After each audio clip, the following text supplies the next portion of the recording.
Every afternoon, Thomas the Tank Engine puffs along his branch line with Annie and Clarabel. First, they pass the watermill. Next, they come to a big farm.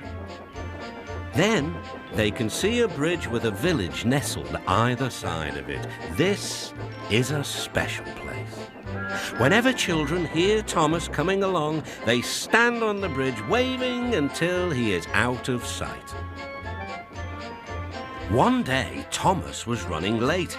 He had stopped at the signal before the bridge to talk to some new children. Percy was waiting too. "Hurry up, Thomas," called Percy when the signal dropped. "If you're late, the Fat Controller may get a new engine to replace you." "He would never do that," thought Thomas, but he was worried. Next day, Thomas hurried along the line. Just ahead was a goods yard. There, on the platform, was an inspector waving a red flag. Next, Thomas saw some children. They were waving too. Something must be wrong, thought Thomas. This station is for goods, not passengers. "Help, Thomas, help! We are glad to see you," called the children. "Please, will you take us home?" The station master explained to Thomas's driver that the school bus had broken down and that all the parents would be worried if the children were late. Thomas waited as the children walked down from the bridge. Then he took them to the next station, where Bertie was waiting to take them home. When Thomas finished his journey, he was very late. He was worried that the Fat Controller might be cross with him. "I warned Thomas," puffed Percy to James. "He's been late one time too many. He'll be in trouble now."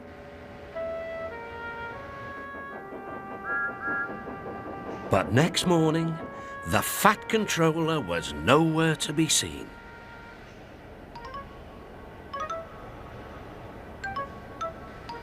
"Thank goodness," sighed Thomas.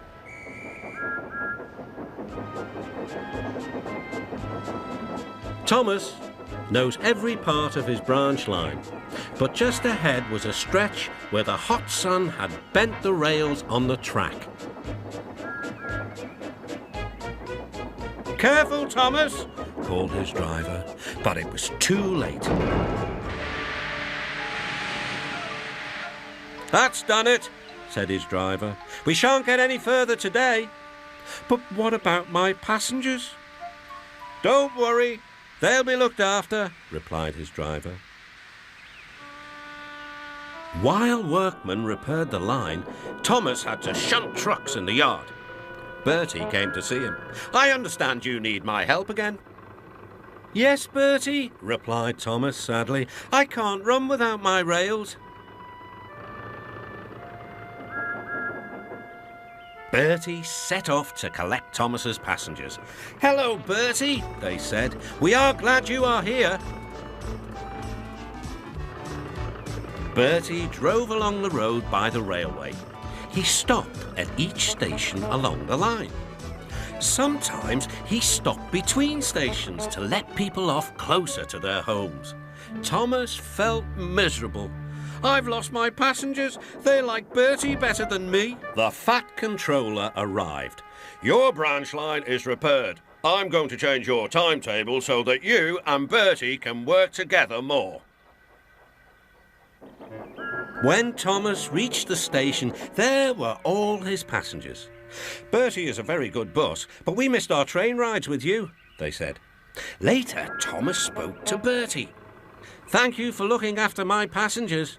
"Oh, that's all right, Thomas. I like to make new friends, but I'm glad to share them with you." "Bertie," said Thomas, "you're a very good friend indeed."